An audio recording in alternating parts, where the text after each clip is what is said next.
राधे राधे विद्यार्थियों। तो आज हम आपके लिए लेकर आए हैं ज्योग्राफी की मानव भूगोल बीए सेकेंड ईयर की क्लास है। नियतिवादी या निश्चयवाद या पर्यावरणवाद का अर्थ, परिभाषा और इसके विकास कि ये किस तरह की विचारधारा है, कैसे इसको समझा जा सकता है। तो इसको आप लोग ध्यान से सुनेंगे और समझेंगे कि नियतिवाद, निश्चयवाद या पर्यावरणवाद क्या होता है। तो देखिए,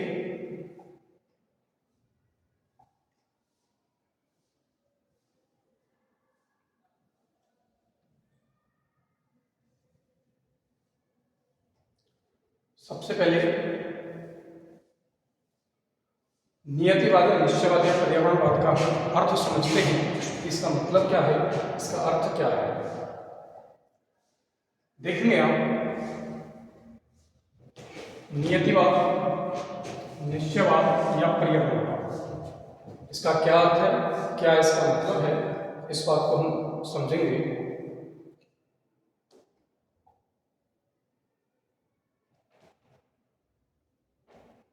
भूगोल में कई प्रकार के द्वैतवाद का विकास हुआ है, यानी कि द्वैतवाद।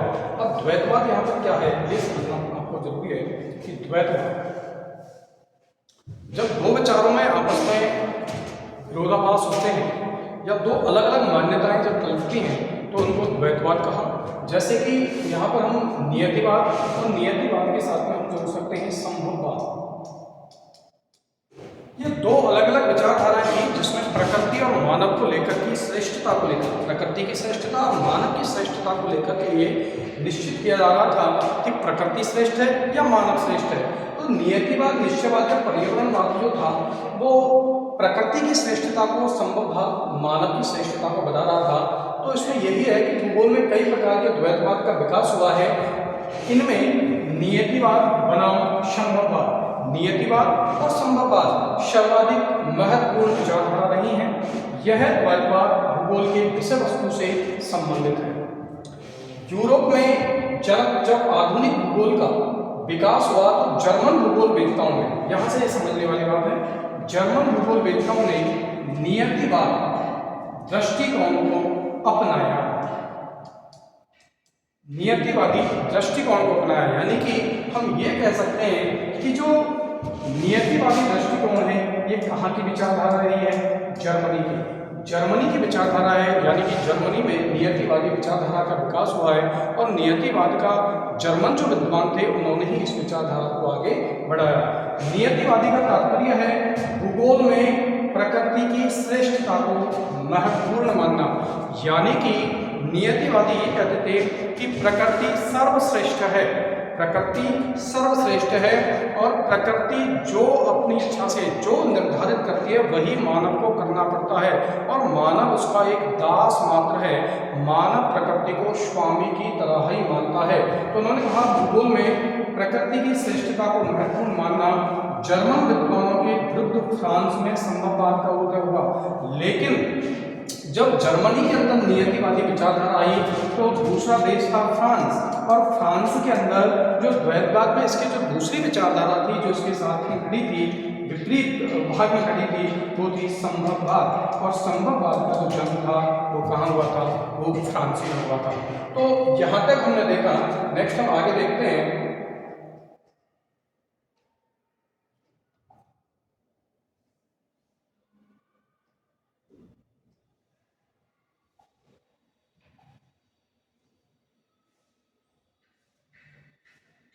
आगे हम देखते हैं कि नियतिवाद। अब हम संभववाद और नियतिवाद को हमने समझा पहले तो कि संभववाद और नियतिवाद में क्या फर्क है। एक जर्मनी के अंदर जो विचारधारा आई थी वो नियतिवादी थी, जिसमें भूगोल के अंदर उसने क्या कहा, प्रकृति की श्रेष्ठता की बात की थी। जबकि फ्रांस के अंदर संभववादी विचारधारा आई थी जो मानव की श्रेष्ठता है, मानव की प्रमुखता की बात करता है। नियतिवाद क्या है, भूगोल में मानव एवं पर्यावरण के बीच संबंधों का अध्ययन। भूगोल में मानव और पर्यावरण के बीच, भूगोल में मानव और पर्यावरण के बीच संबंधों का अध्ययन हेतु अनेक पद्धतीय वैचारिक संप्रदाय का विकास हुआ और उनमें से एक विचार निश्चयवादी के नाम से जाना जाता है। भूगोल में द्वितीय विश्व युद्ध तक निश्चयवादी विचार का प्रभाव बना रहा था। यानी कि द्वितीय विश्व युद्ध की अगर हम बात करें तो 1939 1939 से लेकर के 1945 तक इसमें निश्चयवादी विचारधारा बनी रही थी। जो कहाँ की विचारधारा थी, ये कहाँ की थी, जर्मन विचारधारा थी, यानी कि जर्मनी में इस विचारधारा का विकास हुआ है। निश्चयवादी विचार का तात्पर्य है समय का इतिहास, सभ्यता, जीवन शैली, संस्कृति एवं राष्ट्र की सभी धारणाएं पर्यावरण के द्वारा निर्धारित के रूप संचालित की जाती हैं। ये इसमें सबसे महत्वपूर्ण लाइन के रूप में हम देख सकते हैं। इसका तात्पर्य है अगर समय का कोई भी इतिहास है, कोई भी सभ्यता है, जीवन शैली है, जो अपनी लाइफ स्टाइल हो या हमारे कल्चर संस्कृति की बात करें, सभ्यता की बात करें, इन सबकी या राष्ट्र की सभी धारणाएं जो होती हैं वो पर्यावरण के द्वारा ही निर्धारित की जाती हैं, यानी कि प्रकृति की श्रेष्ठता है। सीधे तौर पर उनका कहना यह था कि जो भी हम पृथ्वी पर, जो भी हम धरातल पर जो भी दृश्यावली देखते हैं, चाहे वो सांस्कृतिक हैं, सामाजिक हैं या कोई अन्य से संबंधी हैं, मानव की जितनी भी गतिविधियां हैं उनको प्रकृति निर्धारित करती है, पर्यावरण निर्धारित करता है। इस सिद्धांत की बात अगर हम करें तो नियतिवादी संकल्पना मानव को एक निष्क्रिय अभिकर्ता या मौन का पुतला मानता है। ये आप लोग यहाँ देख सकते हैं, ये लाइन, ये सबसे महत्वपूर्ण इसमें लाइन आती है कि नियतिवादी संकल्पना में क्या कहा है, मानव एक मोम के पुतले की तरह है। मानव एक मोम के पुतले की तरह है। जैसे मोम के पुतले की मूर्ति जो होती है वो जैसे खड़ी रहती है एक जगह, जहाँ उसको रखती है वो सारे उसकी प्रक्रिया कुछ भी हरकतें उसकी नहीं होती, उस तरीके से मानव है प्रकृति के सामने एक मोम का पुतला, और प्रकृति उसको अपने अनुसार ढालती है, जिस पर भौतिक तत्व क्रियाशील रहते हैं और उसके व्यवहार तथा निर्णय लेने की प्रवृत्ति को भी नियंत्रित करता है। यानी कि मानव पर भौतिक शक्तियां, जो भौतिक तत्व हैं वो क्या रहेंगे, क्रियाशील रहते हैं और उसके व्यवहार तथा निर्णय लेने की प्रवृत्ति को भी ये नियंत्रित करती है। तो यहाँ पर हमने देखा कि किस तरीके से मानव एक मोम के पुतले की तरह रहता है और प्रकृति उसको निर्धारित करती है, निश्चित करती है। आगे हम देखते हैं इसमें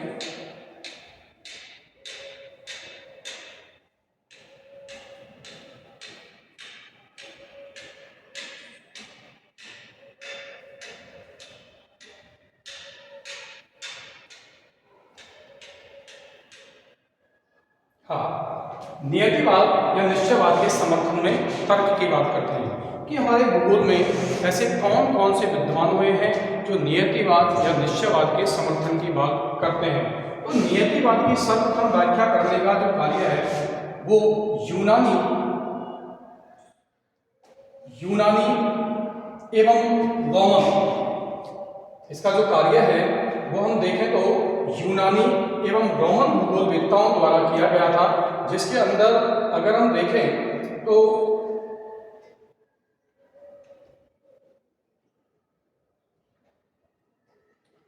हिप्पोक्रेट्स का नाम है, अरस्तु है, यूथिडेट्स है, जोनोफोन है, जैसे भूगोलवेत्ताओं ने बताया है कि भौगोलिक अवस्थिति पर्यावरणीय अनुकूलता के कारण ही एथेंस नगर को पूरी दुनिया में विशिष्ट महत्व था।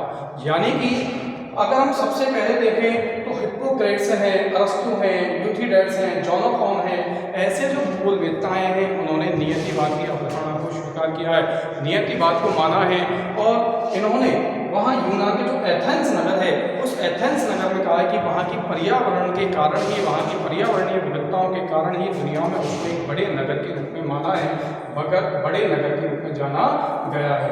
तो ये भी बात उन्होंने यहाँ पर की है।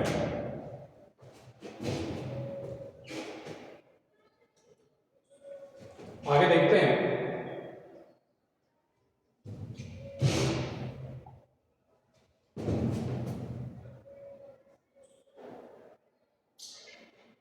हिप्पोक्रेट्स ने अपनी एक पुस्तक, हिप्पोक्रेट्स ने अपनी इनकी एक पुस्तक रही है हिप्पोक्रेट्स की,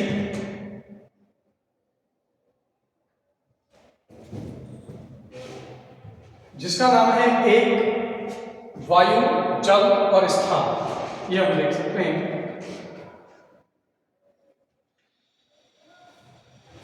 हिप्पोक्रेट्स ने अपनी पुस्तक एक वायु, जल और स्थान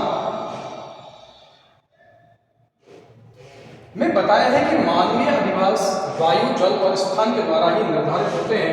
उन्होंने बताया कि नील नदी घाटी क्षेत्र में सघन जनसंख्या इसलिए पाई जाती है कि वहाँ कृषि कार्य के लिए, मानव तथा अधिवास के लिए जल, वायु और स्थान काफी अनुकूल है।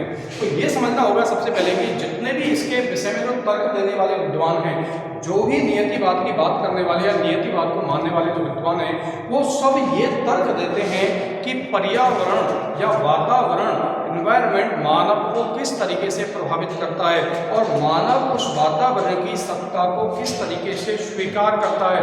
तो उन्होंने जैसे कि नील नदी का उदाहरण दिया है कि अफ्रीका के अंदर हम देखते हैं नील नदी का जो क्षेत्र, वहाँ पर सघन जनसंख्या पाई जाती है और मानव का सघन रूप से वहाँ पर निवास क्यों है? क्योंकि वहाँ पर नील नदी का वह क्षेत्र है। नील नदी का क्षेत्र होने के कारण वहाँ सघन जनसंख्या पाई जाती है। इसके बाद में अरस्तु महोदय जो हैं, अरस्तु भी इस बात को स्वीकार करते हैं। अरस्तु महोदय ने बताया कि शीत प्रदेश में निवास करने वाले निवासी साहसी और उष्ण प्रदेश में निवास करने वाले निवासी आलसी होते हैं। यानी कि उन्होंने कहा कि शीत प्रदेश, अब शीत प्रदेश में जो निवास करने वाले जो लोग होते हैं वो साहसी होते हैं और उष्ण प्रदेश में जो निवास करने वाले लोग होते हैं वो कैसे होते हैं? आलसी होते हैं और डरपोक भी होते हैं। आलसी के साथ उन्होंने क्या कहा? डरपोक होते हैं। शीत प्रदेश के निवासी हमेशा शासक होते हैं और उष्ण प्रदेश के निवासी शासित होते हैं। यानी कि शीत प्रदेश के निवासी शासक होते हैं जो शासन करते हैं, जबकि उष्ण प्रदेश के निवासी शासित होते हैं, यानी कि जिनके ऊपर शासन किया जाता है। इसी कारण से नियति प्रकृति के द्वारा शोषित एवं शासक वर्गों का निर्धारण होता है। तो ये अरस्तु ने भी माना है। अरस्तु ने कहा कि उष्ण प्रदेशों के निवासी आलसी और डरपोक होते हैं, जबकि शीत प्रदेशों के निवासी साहसी होते हैं। तो सीधे तौर पर अरस्तु का कहना यह है कि वातावरण का, जलवायु का भी मानव के ऊपर प्रभाव पड़ता है। मानव के क्रियाशीलता को भी या मानव के कार्य को भी जलवायु निर्धारित करती है, वातावरण निर्धारित करता है। तो इस तौर पर सीधे हिप्पोक्रेट्स की बात करें या फिर अरस्तु की बात करें, दोनों की ही अगर हम बात करें तो दोनों ही ये बात बताते हैं कि वातावरण कैसे मानव को प्रभावित करता है। इसके बाद अगर हम आगे की बात करें तो आगे हम देखते हैं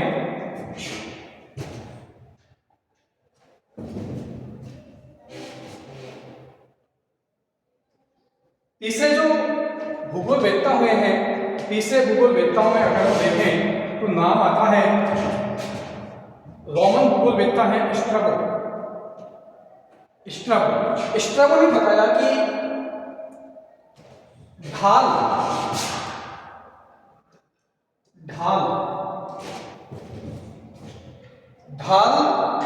उच्चावच और जलवायु ये सभी प्रकृति प्रदत्त है। कोई भी ढाल है, स्लोप होता है, या कोई भी उच्चावच ऊंचे नीचे पर्वतीय जो क्षेत्र है, पठारी क्षेत्र है, या वहाँ की जलवायु है, ये सभी किसके द्वारा निर्धारित हैं? ये सभी जो है वो प्रकृति के द्वारा निर्धारित हैं।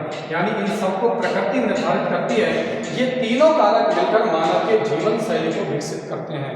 यानी कि ढाल, उच्चावच और जलवायु ये प्रकृति के द्वारा निर्धारित होते हैं और प्रकृति ही फिर मानव के जीवन को निर्धारित करती है। प्रकृति ही मानव की जीवन शैली को निर्धारित करती है।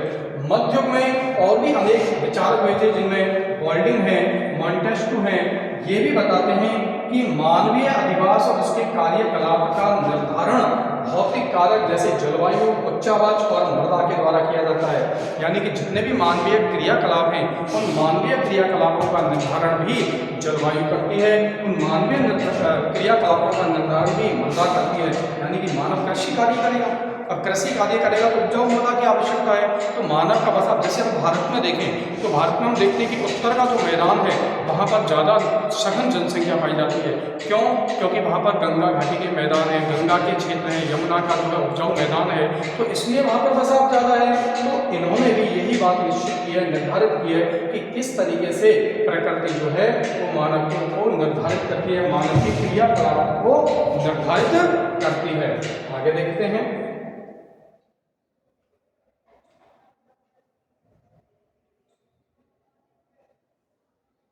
निश्चयवादी विचार के विकास में अरब भूगोलवेत्ताओं का भी योगदान है। और अरब भूगोलवेत्ताओं के योगदान हम देखें तो एक है अल-बरूनी। अल मसूदी, इब्न हाकल और अल इदरसी, इब्न खालदून। हमने हिप्पोक्रेट्स का नाम देखा, हमने अरस्तु का नाम देखा, हमने स्ट्रैबो का नाम देखा, और इसके बाद से हमने कुछ अरबी भूगोल देखा, अरब भूगोल देखा। और अरब भूगोल वेत्ताओं में हमने इनके नाम देखे जिनमें अल मसूदी जो अल मसूदी हैं, अल मसूदी ने उत्तर भारत का अध्ययन करके बताया कि जहाँ पर पर्याप्त मात्रा में भूमिगत जल स्तर उपलब्ध हो वहाँ के लोग हमेशा प्रसन्नचित्त और विनोदपूर्ण होते हैं, और जबकि शुष्क प्रदेश के निवासी काफ़ी असंतुलित रहते हैं।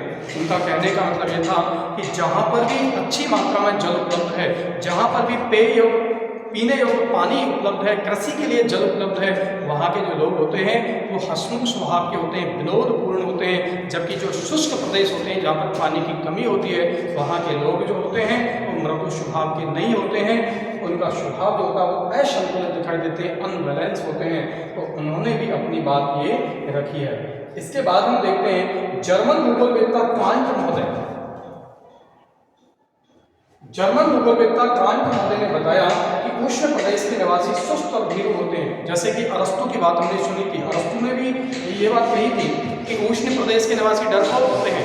ऐसी तरीके से कांट क्या कहते हैं, कांट कहते हैं कि उष्ण प्रदेश होते हैं, उष्ण प्रदेश के निवासी कैसे होते हैं, सुस्त होते हैं, भीरू यानी डरपोक होते हैं। वही बात कांट ने कही है जो अरस्तु की हमने पढ़ी थी।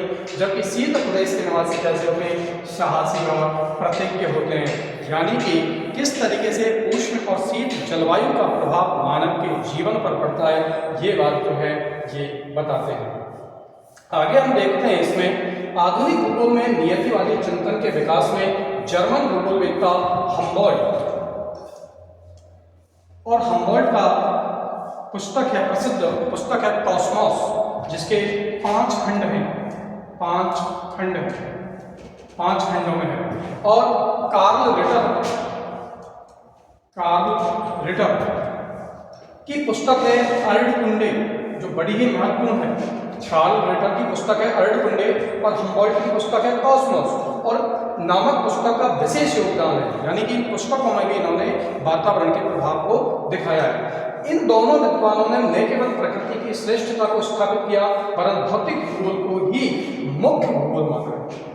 तो हम्बोल्ट और रिटर, हम्बोल्ट की पुस्तक कॉस्मोस और रिटर की अर्धकुंडे, इन पुस्तकों में भी नियतिवादी विचारधारा को अपनाया गया है, नियतिवादी विचारधारा को श्रेष्ठ माना गया है, और इन्होंने भौतिक भूगोल को ही मुख्य भूगोल माना है। इन्होंने कहा कि भूगोल के अंदर अगर कोई मुख्य भूगोल है तो वो कौन सी है, भौतिक भूगोल है। रिटर महोदय ने यहाँ तक बताया कि मानव के शरीर की बनावट, शारीरिक गठन और स्वास्थ्य विभिन्न पर्यावरणीय विभिन्नता के कारण ही उत्पन्न होते हैं। उन्होंने कहा कि मनुष्य की जो शरीर की बनावट है, रंग रूप जो है, काला गोरा, लंबाई, ऊंचा कद, नीचा बालों की बनावट, ये सब वातावरण के द्वारा निश्चित होते हैं, पर्यावरण के द्वारा निश्चित होते हैं।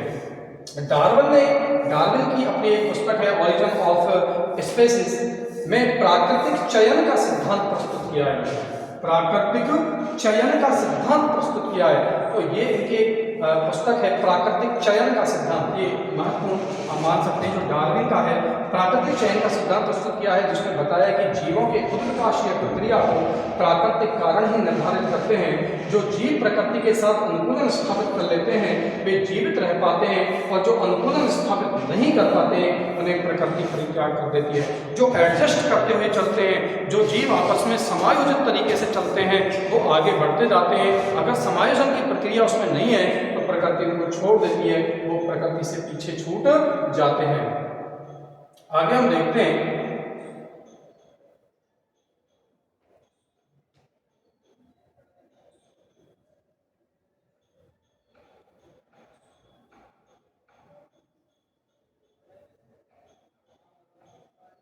डार्विन के सिद्धांत से प्रभावित होकर के रेडजल महोदय, जिसको मानव भूगोल के पिता के रूप में जाना जाता है, रेडजल महोदय की पुस्तक है एंथ्रोपोजोग्राफी। रेडजल महोदय ने नियतिवाद के स्थान पर कौन सा वाद दिया था, पर्यावरणवाद। ये भी आप लोगों को ध्यान रखना है। रेडजल ने नियतिवाद के स्थान पर पर्यावरणवाद की संकल्पना प्रस्तुत की। नियतिवादी संकल्पना के तहत मानव जीवन पर पड़ने वाले प्रकृति के समस्त घटकों के प्रभाव का अध्ययन किया जाता है, जबकि पर्यावरण वाद के तहत प्रकृति के कुछ निश्चित घटकों के प्रभाव का ही विश्लेषण किया जाता है। देखो इनकी एक खास बात निकल के आती है यहाँ पर। इन्होंने कहा कि नियतिवाद के स्थान पर इन्होंने पर्यावरण दिया, पहली बात ध्यान रखनी है आपने। और इन्होंने कहा कि नियतिवादी संकल्पना के तहत मानव जीवन पर पड़ने वाले प्रकृति के समस्त घटकों का अध्ययन किया जाता है। नियतिवाद के तहत प्रकृति के समस्त घटकों का प्रभाव का अध्ययन किया जाता है, जबकि पर्यावरणवाद में कुछ निश्चित घटकों का ही अध्ययन किया जाता है। समस्त घटकों का अध्ययन निश्चयवाद में होता है, जबकि पर्यावरणवाद में मानव के ऊपर कुछ निश्चित घटकों का ही प्रभाव का अध्ययन जो है वो यहाँ पर किया जाता है। इसके बाद में अगर हम देखें तो यहाँ पर हम देखते हैं कि कई अमेरिकी भूगोलवेत्ताओं ने भी अमेरिकी भूगोलवेत्ताओं ने भी नियतिवादी संकल्पना का समर्थन किया है, जिसमें हम पढ़ते हैं डेविस जो अमेरिका के थे, जिनका पतन चक्र भी पढ़ते हैं हम। डेविस मैडम ने ज्योग्राफिकल ऐसे, इनकी पुस्तक है ज्योग्राफिकल ऐसे, भौगोलिक निबंध, भूगोल के ऊपर निबंध, ज्योग्राफिकल ऐसे नामक पुस्तक में भूदृश्य के विकास पर जलवायु जैसे कारकों का प्रभाव बताया है। तो डेविस कहते हैं कि भूदृश्य का जो विकास होता है उस पर भी जलवायु के कारकों का प्रभाव देखा जाता है। अमेरिकी एक भूगोलवेत्ता और है जिनका नाम है मिस सैम्पल, बड़ी ही महत्वपूर्ण इंपॉर्टेंट, ने अपनी प्रसिद्ध पुस्तक है की इन्फ्लुएंस ऑफ ज्योग्राफिक एनवायरनमेंट, भौगोलिक वातावरण का प्रभाव। सैम्पल की पुस्तक है इन्फ्लुएंस ऑफ ज्योग्राफिक एनवायरनमेंट, भौगोलिक वातावरण का प्रभाव में अनेक प्रकार के तथ्यों से नियतिवाद का समर्थन किया है। उन्होंने इस पुस्तक में मानव को धरातल की उपज बताया है। ये लाइन आपको कुमारी सैंपल का क्या कहना है? मानव धरातल की उपज है, यानी कि मानव जो है वो पृथ्वी की क्या है? उपज है। उन्होंने यह भी कहा है कि मानव मोम का पुतला है। दूसरा उनका जो कथन है वो है मानव मोम का पुतला है। तो उन्होंने पहला कथन क्या कहा? मानव धरातल की उपज है। दूसरा कथन क्या है उनका? कि मानव मोम का पुतला है। इसे प्रकृति जब चाहे अपनी चुटकियों से मसल सकती है। प्रकृति जब चाहे इसे अपनी चुटकियों से मसल सकती है। इस तरह मिस सैंपल को नियतिवाद का कट्टर समर्थक माना जाता है। इसकी पुस्तक नियतिवाद के समर्थन में लिखा गया अंतिम पुस्तक था, यानी कि जो मिस सैंपल ने जो पुस्तक लिखी है वो नियतिवाद के समर्थन में लिखी हुई अंतिम पुस्तक है। और जो सैंपल हैं अमेरिका की भूगोलवेत्ता हैं, लेकिन ये रेड जेल की शिष्या थी। रेड जेल की शिष्या थी। तो इनकी दो तीन जो इनके स्टेटमेंट कथन है, मानव धरातल की उपज है, मानव मोम का पुतला है, इन्फ्लुएंस ऑफ ज्योग्राफिक एनवायरनमेंट, भौगोलिक वातावरण का प्रभाव, ये इनकी पुस्तकें भी हमको महत्वपूर्ण रूप से ध्यान रखनी है। उपरोक्त भूगोलवेत्ताओं के अलावा अगर हम देखें तो ब्रिटिश भूगोलवेत्ताओं में भी मैकेंडर का नाम आपने सुना, हृदय स्थल सिद्धांत। इन्होंने भी कहा कि जितना समुद्र का क्षेत्र है या स्थलीय भाग है वो राजनीतिक सीमा भी उसकी निर्धारित होती है या उसके शासन शक्ति को भी निर्धारित करती है। तो मैकेंडर है, सोल्म है, हर्वर्डसन है, रॉबर्ट मिल है, बोमेन है, जैसे भूगोलवेत्ताओं ने भी नियतिवाद का समर्थन किया है। इस नियतिवादी विचारधारा के अंदर हमने मुख्य रूप से इन बातों को देखा कि कैसे चाहे हिप्पोक्रेट्स से लेकर के कुमारी सैंपल तक हमने ये बातें देखी कि किस तरीके से पर्यावरण का प्रभाव मानव के क्रियाकलापों पर, मानव के जीवन पर, रहन सहन पर, वेशभूषा, उसके शारीरिक गठन पर किस तरीके से प्रभाव दिखाई देता है। इन सब के बाद भी इसकी आलोचना होती है। आलोचनाओं में अगर हम देखें तो इसकी आलोचनाओं में हम देखते हैं कि कौन कौन से जो विद्वान हैं वो इसकी आलोचना करते हैं। तो आलोचनाओं में हम देखते हैं कि द्वितीय विश्व युद्ध के बाद नियतिवाद की निम्नलिखित आलोचना होती है। द्वितीय विश्व युद्ध के बाद अब हम देखते हैं कि यहाँ पर द्वैतवाद क्या है कि नियतिवाद की विचारधारा जो जर्मनी से आई थी, इसके बाद में हम देखा द्वितीय विश्व युद्ध के बाद फ्रांस के अंदर एक नई विचारधारा का जन्म होने लगा और वो थी संभववाद। और संभववादी विचारधारा ने नियतिवादी विचारधारा को श्रेष्ठ नहीं माना। उन्होंने कहा कि प्रकृति सर्वश्रेष्ठ नहीं होती, मानव का भी उसमें योगदान होता है, या मानव भी विशेष होता है जो प्रकृति को अपने अनुसार रख सकता है या ढाल सकता है। तो इसमें कुछ विद्वानों ने यह कहा कि नियतिवादी एक पक्षीय विचार है, एक पक्षीय प्रस्तुत है, जिसमें प्रकृति की भूमिका को बहुत अधिक बढ़ा चढ़ाकर प्रस्तुत किया जा रहा है।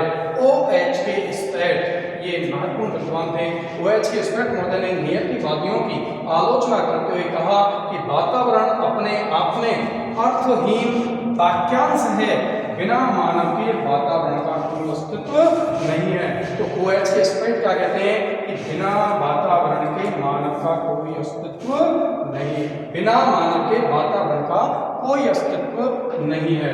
इसके बाद में होते हैं हार्टसॉन महोदय। हार्टसॉन महोदय ने कहा कि नियतिवाद की आलोचना करते हुए कहा कि इस संकल्पना को पूर्णतः त्याग देना चाहिए, क्योंकि यह मानव और प्रकृति को अलग करता है। नियतिवाद, इन्होंने क्या कहा हार्टसॉन ने कि नियतिवाद जो है वो मानव और प्रकृति को अलग करता है, क्योंकि प्रकृति और मानव तो एक सामंजस्य से चलने वाले हैं। प्रकृति को मानव की और मानव को प्रकृति की आवश्यकता है, तो दोनों मिलकर कार्य करने वाले हैं। लेकिन नियतिवादी विचारधारा तो मानव को मौन का पुतला बोल रही है, उसको धरातल की उपज, उसको दास बोल रही है, तो फिर ये तो अलग अलग करने वाली विचारधारा है। इसके बाद में नियतिवादी संकल्पना के सबसे प्रमुख जो आलोचक हैं वो संभववादी भूगोलवेत्ता हुए हैं। कौन से हुए हैं? संभववादी, यानी कि इसकी जो आलोचना करने वाले हैं नियतिवाद की, वो कौन थे? संभववादी भूगोलवेत्ता थे, जिसमें फ्रांसीसी भूगोलवेत्ता सबसे प्रमुख माने जाते हैं। क्यों माने जाते हैं? क्योंकि फ्रांस के अंदर ही किसका जन्म हुआ था? संभववाद का जन्म हुआ था, और संभववादी जो भूगोलवेत्ता हैं वो इसके कट्टर जो है आलोचक माने जाते हैं। इसके बाद अगर हम देखें तो बिलास महोदय ने कहा कि प्रकृति से ज्यादा सलाहकार की भूमिका निभा सकता। देखो बिलास जो है, विडाल डीला बिलास, इनका आप नाम सुनेंगे, पहले मैं आपको इधर बताता हूँ उसके नाम। इनका पूरा नाम है विडाल डीला बिलास, और ये थे फ्रांस के। विडाल डीला बिलास जो थे फ्रांसीय थे, और इन्होंने यही संभववादी विचारधारा के मुख्य प्रवर्तक इनको माना जाता है।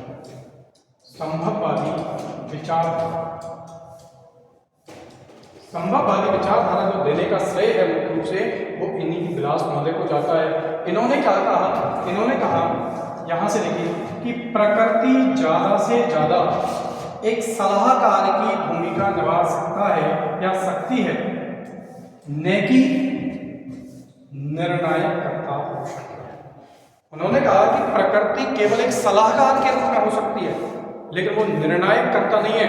वो ये निर्धारित नहीं करेगी कि मानव को क्या करना है, वो मानव को केवल परामर्शदाता के रूप में, सलाहकार के रूप में सलाह दे सकती है, लेकिन वो निर्णायक की भूमिका में नहीं हो सकती। ये बात किसने कही? ये बिलास महोदय ने कही। इसके बाद में एक अन्य होते हैं ब्रूंस महोदय ने नियतिवाद की आलोचना करते हुए कहा कि मानव दिन दहाड़े पृथ्वी के गर्भ से खनिज पदार्थों को निकाल रहा है और प्रकृति मौन बनी रही है। कितनी, देखो ये यथार्थवाद है जो आज के समय वर्तमान युग में हम देख सकते हैं। मानव कितनी गहरे खाने खोद रहा है, कितने गहरे, जैसे कोयला प्रायद्वीप की बात करें हम साइबेरिया वाले क्षेत्र में, कितनी गहरी खाने खोदती हैं।